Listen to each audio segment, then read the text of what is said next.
Hello friends, this is Yash sir and I welcome you all to our beautiful channel Yash sir's Charismatic Chemistry। तो जैसे कि आप सब जानते हैं, हम ऑलरेडी 7 पार्ट केमिकल काइनेटिक्स पे अपलोड कर चुके हैं और आज हम बात करने वाले हैं अपने 8वें पार्ट के बारे में। और ये बहुत ही इंपॉर्टेंट है और ये हमें इंफॉर्मेशन देगा रिएक्शन के हैपनिंग के ऊपर, मतलब रिएक्शन होता कैसे। ठीक है, तो अब तक अगर आपने हमारी पहले की वीडियो नहीं देखी है तो आप ऊपर जाके सर्च बार में लिख सकते हो केमिकल काइनेटिक्स पार्ट 7 या फिर जो भी पार्ट आपको देखना है बाय हैशटैग यस सर। आप ऐसे करोगे आपको आ जाएगी वीडियो, या फिर आप प्लेलिस्ट में जाके ढेर सारी वीडियो देख सकते हैं। तो चलिए शुरू करते हैं। आज का जो हमारा कंसेप्ट है वो है कोलिजन थियरी। ठीक है, तो क्या होता है कोलिजन थियरी और ये सब तो मैं आपको बताता हूँ, बट उसके पहले एक इंपॉर्टेंट चीज, आज के इस लेक्चर में हम बात करने वाले हैं कैसे एक गैसियस रिएक्टेंट प्रोडक्ट में कन्वर्ट होता है। हाउ और gaseous reactant react together to form the product, इसके पीछे होता क्या। तो ऐसा बोला गया है कि रिएक्टेंट मॉलिक्यूल जो होते हैं गैसियस, वो आपस में कोलाइड करते हैं। जी हाँ, ये जो थियरी मैं पढ़ाने वाला हूँ ये बायमोलिक्यूलर से रिलेटेड।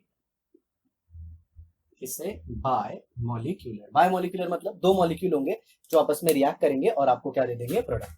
तो ऐसा बोला जाता है कि जो रिएक्टेंट मॉलिक्यूल है वो आपस में कोलाइड करते हैं, मतलब अगर दो मॉलिक्यूल है तो आपस में कोलाइड करेंगे तभी वो क्या देंगे, प्रोडक्ट। अगर कोलिजन नहीं होगा तो प्रोडक्ट नहीं आएगा। तो सिंपल सी बात है, रिएक्टेंट मॉलिक्यूल कोलाइड करेंगे तो प्रोडक्ट आएंगे। तो जो थियरी है वो कोलिजन के बारे में बात करती है।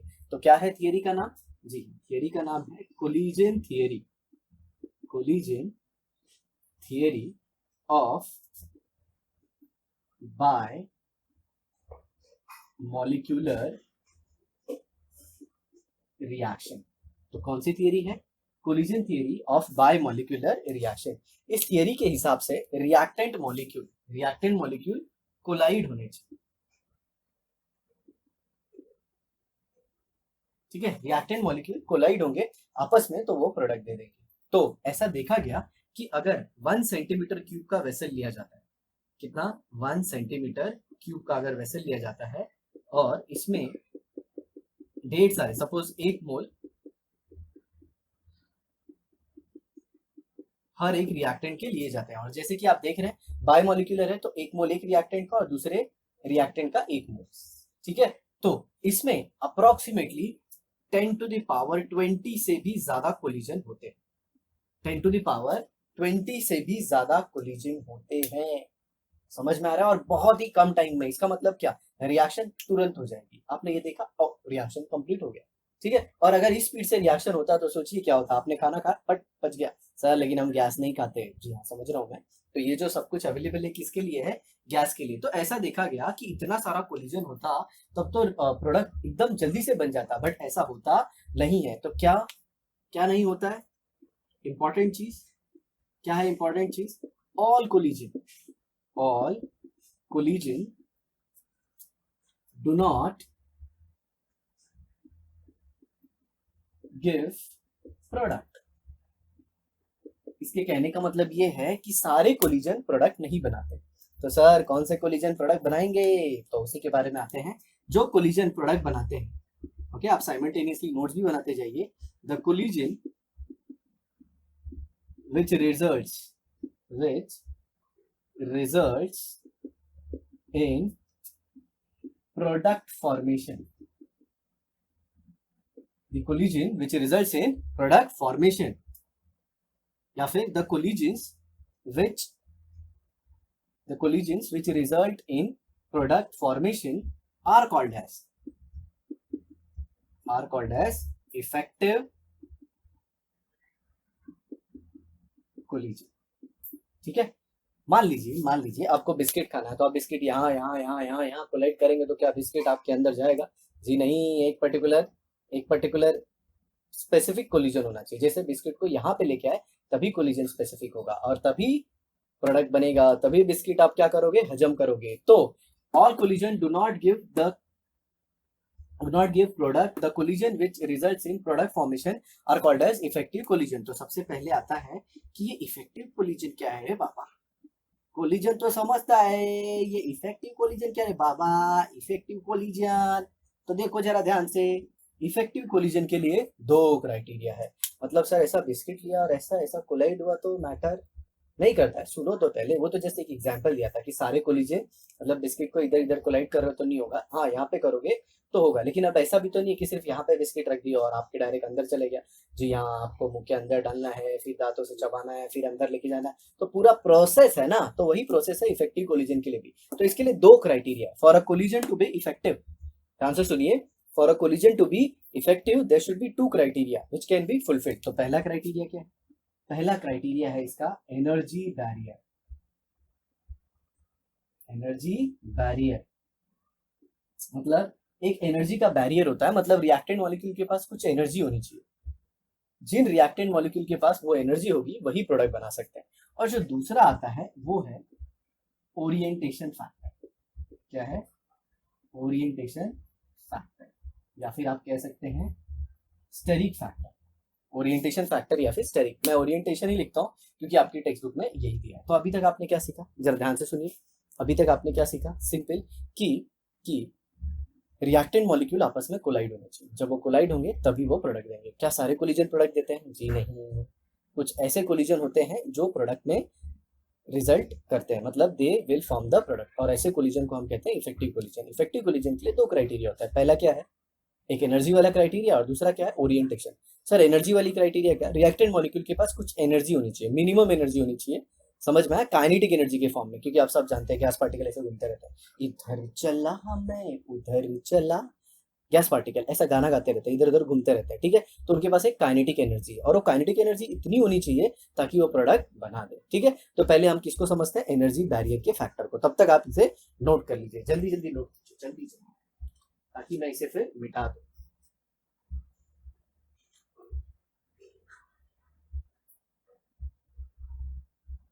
चलिए, आपने नोट कर लिया होगा, अब इसे मिटाते हैं। और अब हम पढ़ेंगे एनर्जी बैरियर को अच्छे से।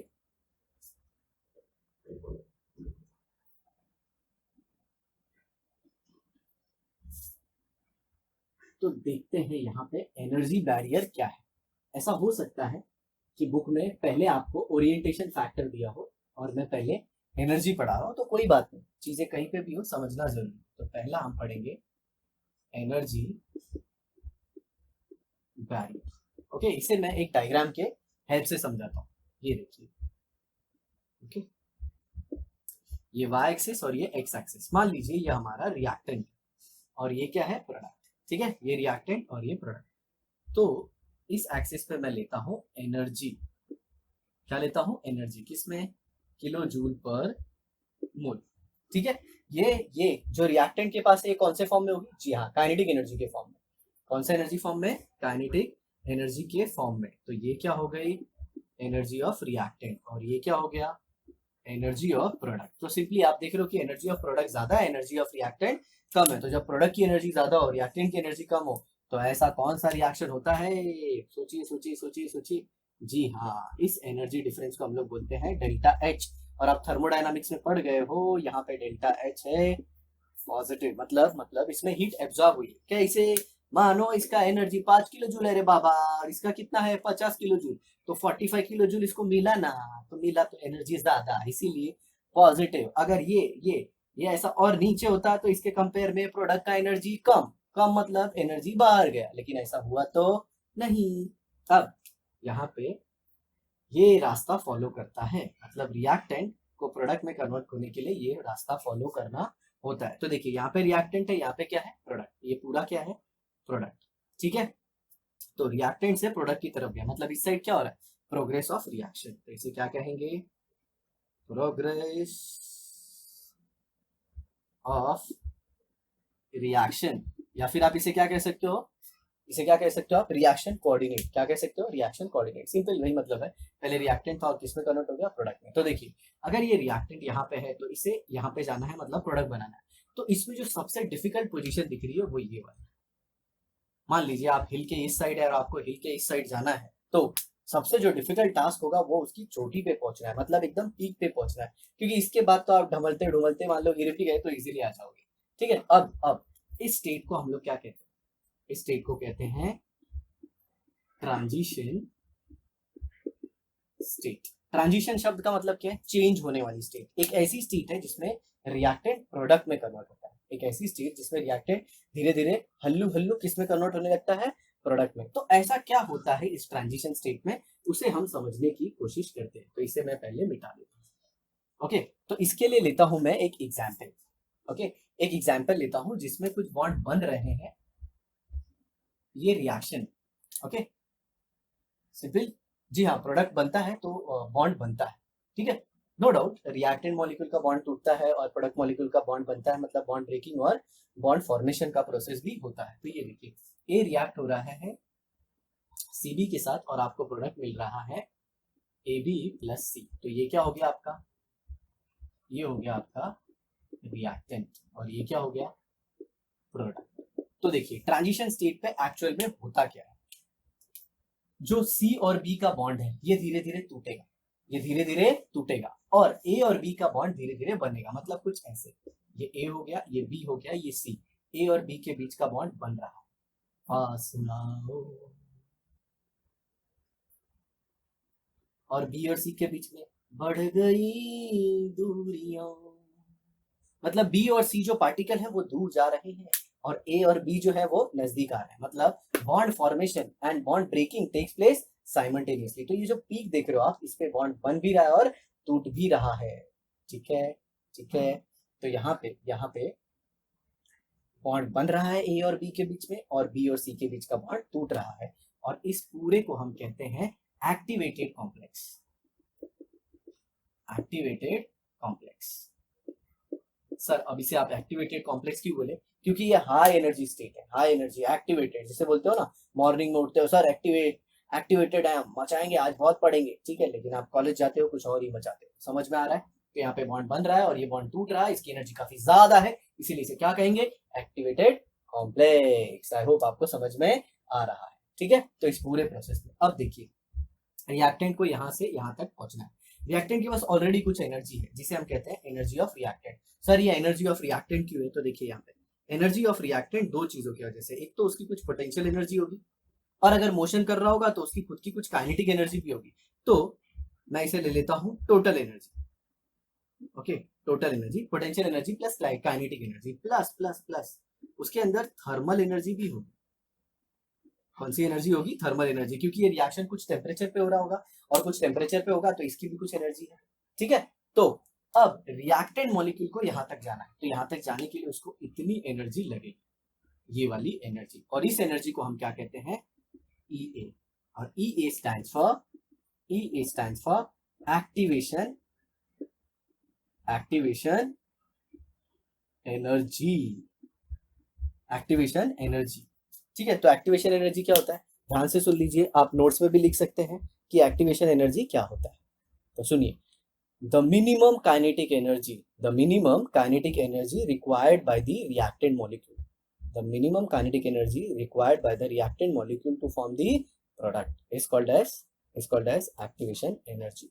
मतलब उतनी एनर्जी रिएक्टेंट मॉलिक्यूल को चाहिए, अगर एनर्जी मिल गई तो वो क्या बना देगा? प्रोडक्ट। तो अब ऐसा भी हो सकता है कि कुछ रिएक्टेंट मॉलिक्यूल के पास उतनी एनर्जी ऑलरेडी हो और कुछ के पास नहीं, तो जिनके पास है वो प्रोडक्ट बना देंगे और जिनके पास नहीं है वो प्रोडक्ट नहीं बनाएंगे। तो ये था हमारा पूरा एनर्जी का क्राइटेरिया। तो जो सबसे इंपॉर्टेंट था वो क्या था? Activation energy. उसकी यूनिट भी क्या होगी? किलो जूल पर मोल। तो ये एनर्जी वाला क्राइटेरिया तो हो गया, ठीक है। अब इसी के लिए मैं आपको एक एग्जांपल देता हूं। देखिए अब यहाँ पे, अब जैसे आपके पास मान लीजिए आप रिएक्शन करा रहे हैं 298 केल्विन टेम्परेचर, मतलब 25 डिग्री सेल्सियस पे। कितने पे? 25 डिग्री सेल्सियस पे। और इस पे एक रिएक्शन है जिसकी एक्टिवेशन एनर्जी है 75 किलो जूल पर मोल। मतलब रिएक्टेंट मॉलिक्यूल को इतना एनर्जी चाहिए ताकि वो प्रोडक्ट में कन्वर्ट हो जाए, ठीक है, ठीक है। तो ऐसा देखा गया है कि 10 to the power 20 reactant molecule में से या फिर रिएक्टेंट स्पीशीज में से सिर्फ और सिर्फ 7 मॉलिक्यूल्स के पास इतनी एनर्जी अवेलेबल होती है। मतलब सोचिए, अगर रिएक्शन 298 केल्विन पे हो रहा है 25 डिग्री सेल्सियस पे, तो एक्टिवेशन एनर्जी की नीड जो है वो 75 किलो जूल की, मतलब रिएक्टेंट मॉलिक्यूल को इतनी एनर्जी चाहिए, ठीक है। और इतनी एनर्जी अगर चाहिए तो उसमें 10 टू द पावर अगर 20 मॉलिक्यूल है तो उसमें सिर्फ 7 के पास ही इतनी एनर्जी होती है, मतलब 7 के पास ही इतनी एनर्जी होगी तभी वो प्रोडक्ट बना पाएंगे। ये सिचुएशन कुछ ऐसा है, समझिए। जैसे आप एक पेपर लिखते हो मैथ्स का और मिनिमम आपको 35 मार्क्स चाहिए, किसके लिए? पास होने के लिए, ठीक है। तो 35 मार्क्स अगर आपको मिल गए तो आप क्या हो जाओगे? पास हो जाओगे, ठीक है। 100 में से मान लीजिए आपको क्वेश्चन पेपर में 10-12 मार्क्स का ऑलरेडी आ रहा है, 12 मार्क्स बहुत कम हो गया, चलिए मान लीजिए आपको 30 मार्क्स का आ रहा है, लेकिन 5 मार्क्स चाहिए। क्या चाहिए? 5 मार्क्स। अगर वो 5 मार्क्स का आप कहीं से झोल कर लो तो आप पास हो जाओगे, ठीक है। सर जिसके पास 90 है, अरे तब तो पूछो ही मत, तब तो पूछो ही मत। तो जो आपको 5 मार्क्स चाहिए उसी को हम कहेंगे नीडेड मार्क्स, नीडेड टू पास, और रिएक्शन में उसे क्या कहेंगे? Activation energy. तो सोच रहे हैं कि सिर्फ कोलिजन इंपॉर्टेंट नहीं है। अब इसमें क्या हुआ कि 10 टू द पावर 20 के पास 10 टू द पावर 20 मॉलिक्यूल्स में से सिर्फ 7 मॉलिक्यूल के पास ही इतनी एक्टिवेशन एनर्जी आ समझ में। अब एक दूसरा क्राइटेरिया भी है इफेक्टिव कोलिजन के लिए, जो कि है ओरिएंटेशन। ओरिएंटेशन, जी हाँ, ओरिएंटेशन फैक्टर या फिर ओरिएंटेशन क्राइटेरिया। मान लीजिए ये रिएक्शन हो रहा है ए प्लस सी और B is giving A B plus C, ये प्रोडक्ट है। और मान लीजिए ये ए का मॉलिक्यूल है और ये कोलाइड हो रहा है, ये सी का मॉलिक्यूल है और ये बी का मॉलिक्यूल या फिर बी का एटम, ठीक है। तो ए का मॉलिक्यूल सी और बी से कोलाइड हो रहा है और मान लीजिए ए जो है वो सी के साथ कोलाइड हुआ, तो यहाँ पे नो रिएक्शन, यहाँ पे नो रिएक्शन। सर ऐसा क्यों हुआ? तो देखिए जो कोलिजन होता है ना वो एक पर्टिकुलर साइट पे होना चाहिए, कोलिजन एक पर्टिकुलर साइट पे होना चाहिए, मतलब ये मॉलिक्यूल ऐसे नहीं कि कहीं पे भी कोलाइड हो जाए। जी हाँ, आपको एग्जांपल ध्यान में आ रहा है, अगर ये बिस्किट है तो बिस्किट एक साइट पे कोलाइड होना चाहिए और प्लस प्लस एक एनर्जी के साथ कोलाइड होना चाहिए। जी हाँ, आप सही जा रहे हैं। तो एक्टिवेशन एनर्जी भी चाहिए और दूसरा उनका प्रॉपर ओरिएंटेशन भी चाहिए, मतलब हर एक मॉलिक्यूल पे एक पर्टिकुलर साइट होती है, अगर वो साइट पे कोलिजन हो तभी प्रोडक्ट बनेगा। मेरे कहने का मतलब है अगर ये छोटू से बी के साथ कोलाइड और ये सी है और ये इससे कोलाइड होता है तो नो डाउट आपको प्रोडक्ट मिल जाएगा A plus B, sorry A B plus C, ये हो गया आपका रिएक्शन, ठीक है। और अगर डिटेल में मैं जाऊं तो मैं आपको बताना चाहूंगा कि मॉलिक्यूल ए और बी पे भी एक स्पेसिफिक साइट होती है और उस साइट पे जब कोलिजन होता है तभी प्रोडक्ट बनता है। तो चलिए नोट कीजिए फटाफट और मैं आगे की चीजें आपको क्लियर करता हूं। नोट कीजिए फटाफट,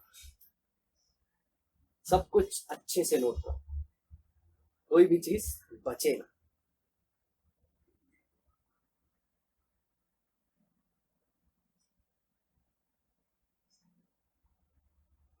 ठीक है, चलिए हो गया नोट, अब आगे देखते हैं। ओके, अब मैं आपको उस स्पेसिफिक साइट के बारे में बता देता हूं ताकि आपको अच्छे से समझ में आ जाए।